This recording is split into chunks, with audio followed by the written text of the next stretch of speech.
Cool for Cats got off to a really fun start. This is the first segment in the 36th episode of the first season of Baby Looney Tunes, and it starts off with the characters all dressing up in really fun fancy dress costumes, and some of them are pretty classic. There's a magician and a kind of astronaut suit.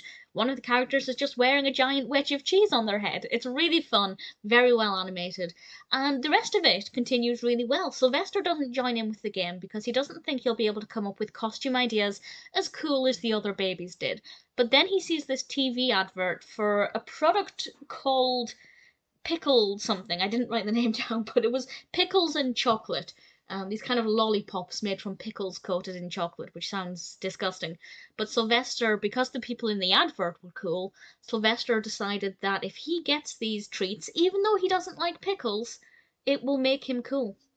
And he does. He spends his savings, his pocket money on these pickle lollipops, and well, I won't say exactly what happens, but Granny did have a really good quote that was basically, "You're already cool by being who you are," which I thought was a really nice message to deliver, and Sylvester has to learn that pickles might not be the way to be seen as being cool, but also being cool is very subjective as well.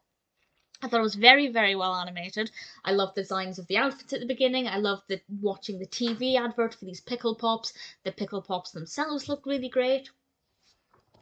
Sylvester being a character with not much self-confidence, I thought was a really great choice for somebody who wanted to seem quite cool. I think it could have worked with Daffy as well, because Daffy's often trying to get the attention of others, but Sylvester doesn't want to do this for the attention. He just wants to be on the same level as everybody else, whereas Daffy wants to be a peg or two above. And I think it worked very well.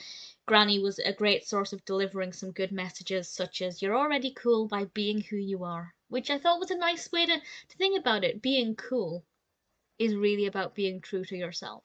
And Sylvester has to learn this, but only after he spends a lot of his money on these pickle pops. Definitely a really beautifully animated episode with some really important messages that I think anybody of any age can do well to remember.